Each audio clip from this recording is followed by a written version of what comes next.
আমার যে গাড়িটা এসেছে কুষ্টিয়া থেকে, এখান থেকে প্রায় 450 কিলো পথ আপনারা ছেড়ে দিলে আমি যদি কুষ্টিয়ায় যাই, কমপক্ষে 4 থেকে 5 জায়গায় ওনারা বলবো হুজুর দোয়া চাই।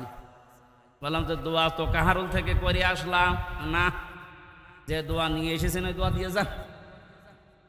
এখন যদি 4-5 জায়গায় যদি শুধু দোয়া দিতে দিতে যাই, এখন এই দোষ আপনি ওনাদের না, কখনো ওনাদের দোষ নেই। এখান থেকে একেবারে উপর পর্যন্ত আল্লাহর ওলি যারা বসে আছে। এখন যদি বলেন ইনারা না ইচ্ছা করলেও পারবে না, এটা কিন্তু জানে যে এটা হারাম। কারণ কোন মানুষের জিনিস না বলে খাওয়া, না বলে নেওয়া, এর নাম চুরি, এর নাম কি?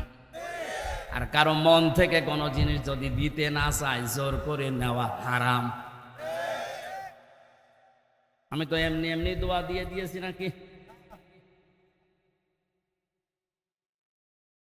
এখানে কোরআন যদি এজহার না থাকে, কায়েম না থাকে, আপনি ইচ্ছা করলেও হারামকে হারাম জানার পরও ছেড়ে দিতে পারবেন না। আপনাকে বাধ্য করবে ওই পরিবেশ। হালালকে হালাল জানার পরও আপনি মানতে পারবেন না, এমন এমন পরিবেশ তৈরি হবে আপনি ইচ্ছা করলেও হালাল জানার পরও ধরতে পারবেন না, ছেড়ে দেওয়া লাগবে। নবীজি জানিয়েছেন, মান ক্বারাআল কুরআনা ফাস্তাযহারাহু ফাহাল্লা হালালাহু ওয়া হাররামা হারামাহু আদখালাহুল্লাহুল জান্নাহ ওয়া শাফাআহু ফি আশারাতিন মিন আহলি বাইতিহি কুল্লুহুম ক্বাদ ওয়াজাবাত লাহুন নার। তিরমিজি শরীফের হাদিস। যে ব্যক্তি কোরআন পড়ে আর কোরআনকে ইজহার করার জন্যে, স্পষ্ট করার জন্যে, বিজয় করার জন্যে, দাঁড় করানোর জন্যে, প্রতিষ্ঠা করার জন্যে, কায়েম করার জন্যে 99টা অর্থ আছে। কোরআন যে পড়বে এবং কোরআনকে বিজয় করার জন্য যারা চেষ্টা চালাবে, আর এর হালালকে হালাল জানবে, হারামকে হারাম জেনে ছেড়ে দেবে, আল্লাহ তাকে জান্নাতে প্রবেশ করাবে না, করিয়েছে। এখানে কত আলেম বসে আছে দেখতে পাচ্ছেন না? আদখালা, এটা মাঝি, আদখালা ইউদখিলু, এ শব্দের বাংলা অর্থ দাঁড়ায় আপনাকে আল্লাহ জান্নাতে প্রবেশ করিয়েই দিয়েছে। এখানে ফাইল বা কর্তা নবীজি না, আমির হামজা না, সরাসরি আল্লাহ। আদখালাহুল্লাহুল জান্নাহ, আল্লাহ নিজে দায়িত্ব নিয়ে আপনাকে জান্নাতে প্রবেশ করাবে। এখানে শর্ত পেয়েছি আমরা 4টা। কয়টা বলেন তো? এটা একটা ক্লাস চলছে, কোরআনে কারিমের 1-1.5 ঘন্টা ক্লাস হবে এখানে। যেভাবে ক্লাসে জবাব দেওয়া লাগে ওইভাবে জবাব দেবে। এক ছেলে এসে কাঁদছিল বাবার কাছে, ওই ছেলে কাঁদিস কেন? কথা বলছে। কি হয়েছে? কথা বলছি না, কাঁদিস? রেজাল্ট দিয়েছে। রেজাল্ট দিয়েছে তো ভালো, পাস করেছিস না ফেল? কথা বলে। ধমক দিয়েছে কি? বলছে আব্বা পাস, ফেল করলেও তো কথা ছিলাম 5-এ, নামিয়ে দিয়েছে 3। এখন আমার 5-এ উঠতে আরো 2 বছর লাগে। আমরা 1 ঘন্টা ক্লাস নেব, ক্লাসের পরে যেন অন্তত রোল নাম্বার যাদের 3 আছে যেন 2 হয়। আপনি এমন ছাত্র হয়ে আজকে বাড়ি যাবেন না যেন 5-এ থাকলে আবার 3 নামিয়ে দেওয়া লাগে। যেহেতু শিক্ষক আমাদের এখানে বসে আছে, জবাব দেবেন ছাত্রের মতো। এটা কি চলছে বলেন তো? ক্লাস চলছে। শর্ত পেয়েছি হাদিসের প্রথম অংশে 4টা, যদি কেউ পূরণ করতে পারে। এই যে মাঝখানে ফা আছে, ফা শব্দটা আরবি গ্রামার অনুযায়ী 19টা অর্থে ব্যবহার হয়। তার 3 নাম্বার অর্থ হচ্ছে, আগে বর্ণনা করা কোনো বিষয় যদি আপনি মানতে পারেন, পরের বিষয় আল্লাহ আপনার উপরে কার্যকারী করবেই। প্রথমগুলো একটা একটা করে দেখি তো। যে ব্যক্তি কোরআন পড়ে কি করে বললাম না, জবাব দেবেন। কোরআন পড়া বলতে আমরা যেটা বুঝি, এই যে শুদ্ধ করে পড়লাম, এখন হয়তো বাংলা অর্থটা শুনবো, জানবো, এইটা নাকি? না। সূরা বাকারার 123 নম্বর আয়াতে আল্লাহ রাব্বুল আলামিন জানিয়েছেন, 21 নম্বর আয়াত, আল্লাযীনা আতাইনাহুমুল কিতাবা ইয়াতলুনাহু হাক্কা তিলাওয়াতি। আমি যাদেরকে কিতাব দিয়েছি কোরআন, এ কোরআনে কারিম তারা হক আদায় করে তেলাওয়াত করে পড়ে, উলাইকা ইউমিনুনা বিহি, এই মানুষগুলো আমি আল্লাহর কোরআনে বিশ্বাস করে। তাহলে শব্দটা কি পেলাম? যারা কোরআন হক আদায় করে পড়ে আল্লাহর ভাষায়, এই মানুষগুলোই কোরআনে বিশ্বাসী। ওমা ইয়াকফুর বিহি ফাউলাইকা হুমুল খাসিরুন, যারা হক আদায় করে পড়ে না, এ কোরআন তারা অস্বীকার করে, বিশ্বাস করে না, এই মানুষগুলো ক্ষতিগ্রস্ত। এটা বাংলা অর্থে আমরা পেলাম যে কোরআন বিশ্বাস করার জন্য এটা হক আদায় করে পড়া শর্ত। এখন হক আদায় কি? যতগুলো তাফসির আছে হক আদায় করে পড়ার ব্যাপারে মুফাসসিরিন ইকরাম 4টা শর্ত লাগিয়েছে। কেউ যদি কোনো বিষয় পড়তে চায় আর যদি বলে আমি হক আদায় করে পড়ব, কয়টা শর্ত মানা লাগবে? 1 নম্বরে ওইটা পড়তে হবে শুদ্ধভাবে, অশুদ্ধ পড়লে অর্থ পাল্টিয়ে যাবে। তাহলে যে কোনো বিষয় কেউ যদি পড়ে কিভাবে পড়া লাগে বলেন না কেন? 2 নম্বরে পড়লেই হবে না, ওইটা পড়তে হলে আপনাকে আগে বোঝা লাগবে যে আমি কি পড়ছি। আমি ক্লাস 2তে না 3তে একটা ছোট বাচ্চাকে পড়াতাম, ওই সময় যখন 9-10-এ পড়তাম। ওরে পড়াচ্ছিলাম যে আমাদের ছোট নদী চলে বাঁকে বাঁকে। ও আমারে উল্টা প্রশ্ন করছে, স্যার যে ময়াকার দয়কার র আমাদের লিখতে যে 4টা অক্ষর লাগে, কেন লাগে বলেন তো? ও সাদা তো আমি নিজেই জানি না, আমাদের লিখতে যে 4টা অক্ষর কেন লাগে আপনারা জানেন? এখন ও বুঝবে এর ভেতরে আসলে 4টা অক্ষর কেন লাগে, এরপরে ছোট নদী আমি যাব, আগে বলেন আমাদের। আমি ওই সময় হয়তো বলতে পারিনি, কিন্তু ভেবেছিলাম যে এতটুকু বাচ্চা, এখনো 6-7 বছর বয়স, আর একটা শব্দ পড়ার পরে আর এক শব্দে যেতে চাচ্ছে না, না বুঝে। কোরআন যারা আমরা পড়ি যদি ওই বাচ্চার মতো চিন্তা ভাবনা করে পড়তাম, আমরা হক আদায় করতে পারতাম। তো এরকম মানুষ দেশে কম না বেশি? কম মানে নেই।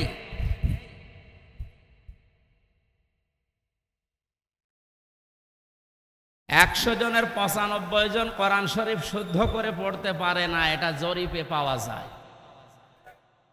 আর অর্থ বোঝার জন্য, ব্যাখ্যা বোঝার জন্য 100 জনের মাত্র 1 জনকে জরিপ পাওয়া যায়, 99 জন নেই।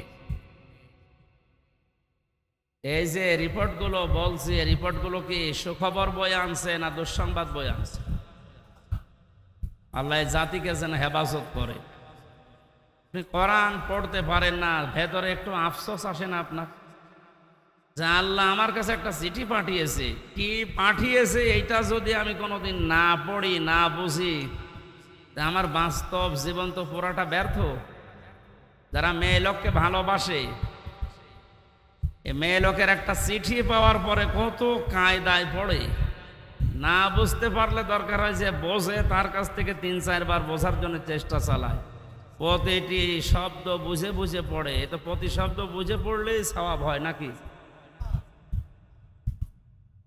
অথচ কোরআনে কারিমের প্রতিটি শব্দ বোঝার জন্য কেউ যদি চেষ্টা চালায়, ও যদি নাও বোঝে, নবীজি জানিয়েছেন 500 রাকাত নফল নামাজের সওয়াব হয়। এখানে কয়েকজন আলেম বাদ দিয়ে যারা আছি, আমি সহ, যদি জিজ্ঞাসা করা হয় পুরা কোরআনের প্রতিটি শব্দের অর্থ, শাব্দিক অর্থ জানে, কেউ হাত তুলতে পারে। অথচ নরসিংদীর ভাই গিরিশচন্দ্র সেন হিন্দু মানুষ, এলাকায় হিন্দু নেই, আপনাদের স্বজাতি। এই লোকটা পড়া কোরআনে কারিম এমন পড়াপড়ি ছিল, এমন বোঝা বুঝেছিল, প্রতিটি শব্দের 33টার উপরে তার অর্থ জানা ছিল, নয়তো তাফসীর লিখলো কি করি? বলেন আমাদের ধর্মের মানুষ না, এই লোকটা একটা হিন্দু মানুষ। কোরআন আমাদের চাইতে পড়েছে বেশি, বুঝেছে বেশি, লিখেছে বেশি, কথা বলেন না কেন? যে অন্য ধর্মের মানুষ হয়ে যদি এত বেশি সময় দিতে পারে আল্লাহর কোরআনের পেছনে, আমরা যারা বিশ্বাস করি আল্লাহকে, আমাদের একটু সময়ের পেছনে দেওয়ার দরকার না? একটু চিন্তা আসে না আপনার যে 4টা সূরা জানেন, 4টা সূরার একটাও আপনি বোঝেন না যে কি বললেন আল্লাহর কাছে? হযরতে তালহা রাদিয়াল্লাহু তাআলা আনহা নামাজে দাঁড়িয়েছিলেন, পাশেই তার বাচ্চাটা খেলা করছিল। পাহাড়ি এলাকা থেকে একটা সাপ এসে বাচ্চাটাকে জড়িয়ে ফেলেছে। হযরতে তালহা নামাজে আছে, এই জন্য স্ত্রী তাকে ডাক দেন নাই। আশপাশের মানুষগুলো ডাক দিয়ে সাপটাকে মেরে বাচ্চাটাকে বিপদমুক্ত করে দাঁড়িয়ে আছে। নামাজ শেষ হয়ে গেল। জিজ্ঞাসা করলেন স্ত্রী, এত মানুষ বাড়ির ভেতরে কি করে? স্ত্রী বলে, সুবহানাল্লাহ, আল্লাহু আকবার। আর যখন নামাজে ছিলেন ওই সময় পাহাড়ি এলাকা থেকে একটা সাপ এসে বাচ্চাটাকে জড়িয়ে ফেলেছিল। আপনি নামাজে আছেন, এর জন্য আমি কিছু বলি না। আশপাশের মানুষজন ডাক দিয়ে সাপটাকে আমরা মেরে ফেলেছি, বাচ্চাটাকে এখন বিপদ মুক্ত করে আমরা বসে আছি। ও স্বামী, এতগুলো কাজ সব তো আপনার সামনেই ঘটছিল, একটা বারের জন্যও কি নজর আপনার ওইদিকে যায় নাই? হযরতে তালহা বলেন, স্ত্রী, আমি যখন নামাজে ছিলাম আমার মালিকের সাথে আমার কথা হচ্ছিল। আমি যখন বলছিলাম আলহামদুলিল্লাহি রাব্বিল আলামিন, আমার যে মনে হচ্ছে আমার আল্লাহ মনে হয় এ কথার জবাব আমার কানের মধ্যে শুনিয়ে দিচ্ছে। স্ত্রী নামাজে দাঁড়িয়ে আল্লাহর সাথে যখন কথা হয়, যদি মন এদিকে ওদিকে চলে যায় ওই নামাজ আর নামাজ থাকে না। কি বুঝে পড়ছিলেন নামাজে বলেন আপনি? আমাদের তো এরকমই পড়া হয় না। এখানে হক আদায় করে পড়ার 3 নাম্বার অর্থ হচ্ছে আপনি যে জ্ঞান ওখান থেকে পাবেন ওই প্রাপ্ত জ্ঞানের ওপরে প্র্যাকটিক্যাল লাইফে আপনি মিলাবেন, সেট করবেন। আপনি যতটুকু জানবেন অতটুকুই বাস্তব জীবনে আপনাকে সেট করা লাগবে। আপনি পড়তেছেন বসে বসে, আর আইতাল্লাযী ইউকাযযিবু বিদ্দীন ফাযালিকাল্লাযী ইয়াদউল ইয়াতীম ওয়ালা ইয়াহুদ্দু আলা তুআমিল মিসকিন। হঠাৎ একজন ফকির, একজন ভিক্ষুক এতিম এসে আপনার কাছে সাহায্য চেয়েছে। আপনি তেলাওয়াত করছিলেন, আপনার উচিত ছিল এই তেলাওয়াতকৃত আয়াতের যে অর্থ, যে ব্যাখ্যা, যে শিক্ষা, এটা আপনাকে এই মুহূর্তে কাজে লাগানো। আল্লাহ পাক এখানে জানাতে চাইলেন, হে নবী, আপনি কি ওই সমস্ত মানুষদেরকে দেখেছেন কিয়ামত হবে এটা বিশ্বাস করে না এরকম মানুষ? নবীজি বললেন, কই, আমার সামনে যারা আছে এরা তো মনে হয় সবই কিয়ামতে বিশ্বাসী। আল্লাহ পাক এখানে কয়েকটা গুণ দিলেন, বললেন না যে মানুষগুলো ইয়েতিমের গলায় ধাক্কা দেয়, মিসকিনদেরকে খাবার দেয় না, খাবারের ব্যবস্থা করে না, উৎসাহ দেয় না মানুষকে, এরা আর যাই করুক আমি আল্লাহ বলছে এগুলো কিয়ামত বিশ্বাস করে না। তাহলে আপনার এই আয়াতের আমল ছিল কি? আপনি যখন পড়ছিলেন, একটা ভিক্ষুক, একটা ইয়েতিম অসহায় যখন এসেছে, আপনার সাধ্য অনুযায়ী তাকে কিছু না কিছু দেওয়া, এই আয়াত তো আপনাকে তাই বলছিল। কথা বলেন না কেন? এই জন্য সাহাবায়ে কেরামের জীবন পড়লে আমরা দেখি ওনারা কোরআনে কারিম সূরা নাস আর ফালাকের 11টা আয়াত পড়তে তাদের 11 দিন 15 দিন সময় লাগতো।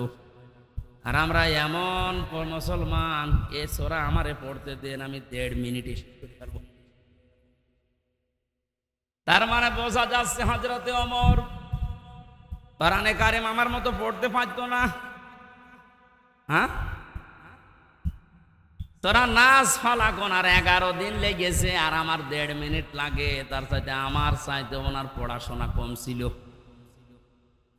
উনি যখনই পড়তেন কুল আউযু বিরাব্বিন নাস, আগে দেখতেন আমার আল্লাহ আয়াতে আমাকে কি জানিয়েছে, আগে দেখি। প্র্যাকটিক্যাল লাইফে দেখতেন যে কই আমি তো মিলাতে পারলাম না। কুল আউযু বিরাব্বিন নাস, হে নবী আপনি বলুন আমি সাহায্য চাই মানুষের রবের কাছে। কার কাছে? মানুষের রবের কাছে আমি সাহায্য চাই। এখন রব কি? কোরআনে আল্লাহ রব শব্দের অর্থ দিয়েছেন 19টা, সামারাইজ করে আমরা 5টা বেশি প্রচলন করেছি। সারা পৃথিবীতে 5টা বেশি চলে। রবের প্রধান অর্থই হচ্ছে রব মানে আইনদাতা, রব মানে রিজিক দাতা, রব মানে অভিভাবক, রব মানে উকিল। একটা একটা করে যখন মিলাতেন যে আমি আল্লাহর আইন মানতে পারি তো আমার এই 3.5 হাত বডির ভেতরে আল্লাহর আইন চলে কিনা দেখি তো। মাথা থেকে শুরু করে পা পর্যন্ত আগে মিলিয়ে দেখতেন, কই রবের আইন তো আমার 3.5 হাত বডির ভেতরে চলে না। বিশ্বনবী মুহাম্মদুর রাসূলুল্লাহর যে চুলের কাটিং ছিল, আমাদের অনেকেরই ওই রকম চুলের কাটিং নেই। কথা বলেন, আমরা চুল কাটি। সেলুনে যাওয়ার পরে দেখবেন ওখানে কয়েকজনের ছবি টাঙানো আছে। কোন কাঠ দেবেন দেখে দেখে বলেন, আপনি কি শাহরুখ কাঠ না অজয় কাঠ? কোন দোকানে আজ পর্যন্ত এটা লেখা থাকে না যেখানে সুন্নাত অনুযায়ী চুল কাটা হয়, কেন অজয় কাঠ দেওয়া হয়। এর সাথে কাটিং মিলে গেলে তো আপনি জান্নাতের মাঝখানে যাবেন।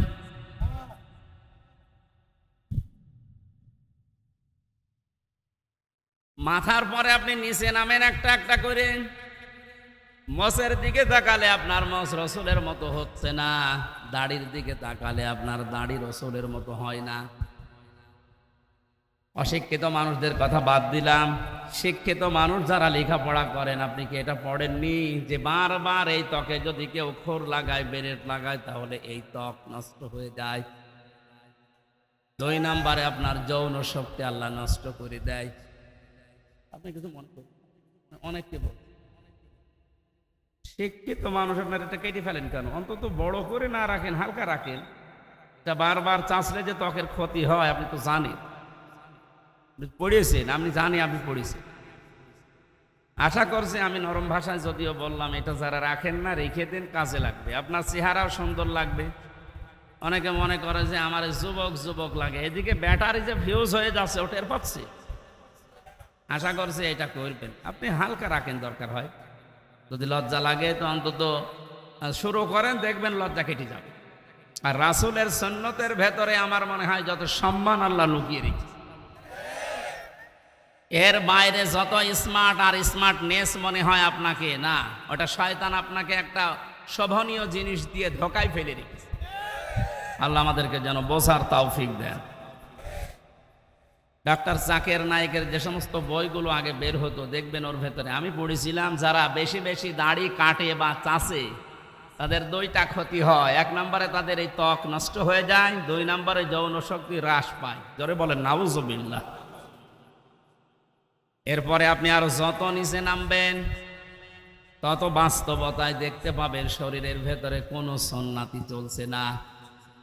মুহাম্মদুর রাসূলুল্লাহ পৃথিবীর বড় বড় রাষ্ট্রের দায়িত্বে যারা ছিল তারা যখন দেখা করতে আসতেন প্রতিনিধি দল নিয়ে, অথবা ঈদের দিন, অথবা জুমার দিন, অথবা বিশেষ কোনো অনুষ্ঠানের দিন তিনি জুব্বা গায়ে দিতেন।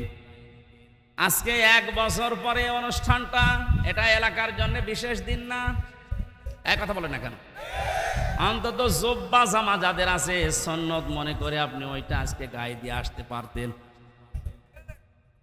আমার মনে হয় হাদিস বলা ঠিক হবে না, মানে অনেকের নেই তো, ঠিক আছে, ওসব দরকার নেই, আমি অন্য লাইনে চলে যাব।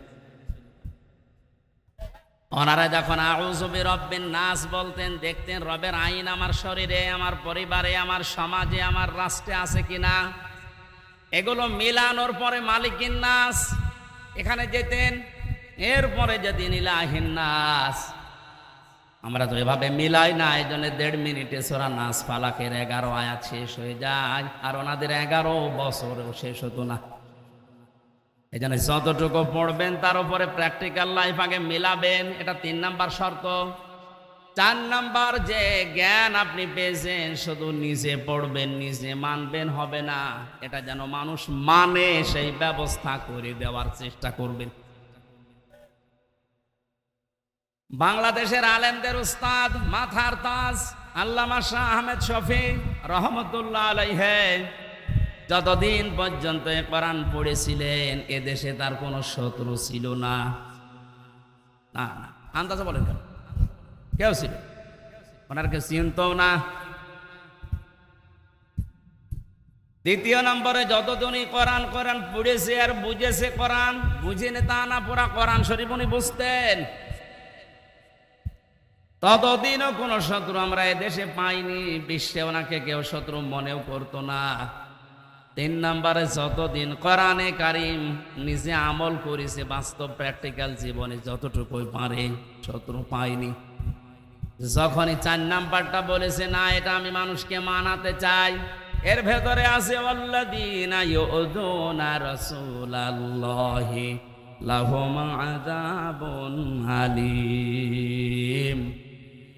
সূরা তাওবা 10 নম্বর পারা 15 নম্বর পৃষ্ঠা 15 নম্বর লাইনের 61 নম্বর আয়াতের শেষের দিকে আছে আল্লাহ পাক বলেন পৃথিবীতে যারা রাসূলকে কষ্ট দিচ্ছে ভবিষ্যতেও দেবে, এদের জন্য যন্ত্রণাদায়ক আযাব আমি আল্লাহ রেডি করছি। বলেন নাউজুবিল্লাহ।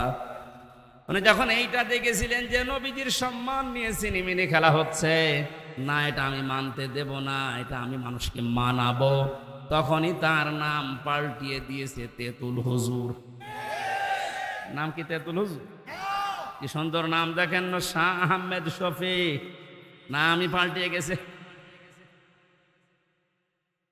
নবীজির হাদিসের দ্বিতীয় পয়েন্টে কিন্তু এইটাই ছিল, কোরআন যদি এই 4টা শর্ত অনুযায়ী আপনি পড়তে পারেন, ফাস্তাযহারাহু, এবং কোরআনকে যদি ইজহার করা, স্পষ্ট করা, বিজয় করার জন্য আপনি চিন্তা ভাবনা থাকে, আপনার কর্ম থাকে, তাহলে হালালকে হালাল আপনি মানতে পারবেন আর হারামকে হারাম মেনে চলতে পারবেন। এই জন্য মাঝখানে দেখবেন ফা আছে। বালাগাত মান্তিকের কায়দায় ফাটা প্রায় 9টা অর্থে ব্যবহার হয়। ফা শব্দটা যেখানে সেখানে আন্দাজে দেওয়া হয় না, আগে দেখা হয় পরে দেখা হয়। দেখতে পাওয়া যায় যে আগের শর্তগুলো যদি কেউ মেনে নিতে পারে সত্যি সত্যি, তখন ব্যাখ্যা দেওয়ার জন্য মাঝখানে ফা লাগানো হয়। নবীজির প্রতিটা শব্দ গবেষণামূলক, এমনিতে ফা না দিলে অর্থ হয়ে যেত। আপনি যত আলেম আছে জিজ্ঞাসা করেন তো ফা হাল্লা হালালাহু কেন দেওয়া লাগবে? শব্দ তো প্রথমে ফাস্তাযহারাহু। যারা কোরআনকে ইজহার করাবে, দাঁড় করাবে, বিজয় করার চিন্তা ভাবনা করবে, তাহলে তার হালালকে হালাল, হারামকে হারাম মানতে পারবে। যদি কোরআন প্রতিষ্ঠিত না থাকে, বিজয় না থাকে, সেখানে হালালকে হালাল জানার পরও অনেকে ইচ্ছা করলেও মানতে পারে না। এই কথা বলেন না কেন? এই যে পুলিশ ভাইরা দাঁড়িয়ে আছে, এ কোরআন যতদিন পর্যন্ত দেশে বিজয় না হবে, কায়েম না হবে, ওনারা যত ইমানদার দাবি করুক, ইচ্ছা করলেও হারামকে হারাম জানার পরও ছেড়ে দিতে পারছে না। আমার যে গাড়িটা এসেছে কুষ্টিয়া থেকে, এখান থেকে প্রায় 450 কিলো পথ আপনারা ছেড়ে দিলে, আমি যদি কুষ্টিয়ায় যাই কমপক্ষে 4 থেকে 5 জায়গায় ওনারা বলবো হুজুর দোয়া চাই। বললাম যে দোয়া তো কাহারুল থেকে করে আসলাম না, যে দোয়া নিয়ে এসেছেন ওই দোয়া দিয়ে যান। এখন যদি 4-5 জায়গায় যদি শুধু দোয়া দিতে দিতে যাই, এখানে দোষ আপনি ওনাদের না, কখনো ওনাদের দোষ নেই। এখান থেকে একেবারে উপর পর্যন্ত আল্লাহর ওলি যারা বসে আছে, এখন যদি বলেন ইনারা না ইচ্ছা করলেও পারবে না, এটা কিন্তু জানে যে এটা হারাম।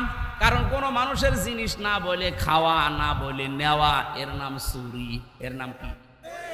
আর কারো মন থেকে কোনো জিনিস যদি দিতে না চায়, জোর করে নেওয়া হারাম। আমি তো এমনি এমনি দোয়া দিয়ে দিয়েছি নাকি? এখানে কোরআন যদি ইজহার না থাকে, কায়েম না থাকে, আপনি ইচ্ছা করলেও হারামকে হারাম জানার পরও ছেড়ে দিতে পারবেন না। আপনাকে বাধ্য করবে ওই পরিবেশ। হালালকে হালাল জানার পরও আপনি মানতে পারবেন না, এমন এমন পরিবেশ তৈরি হবে আপনি ইচ্ছা করলেও হালাল জানার পরও ধরতে পারবেন না, ছেড়ে দেওয়া লাগবে।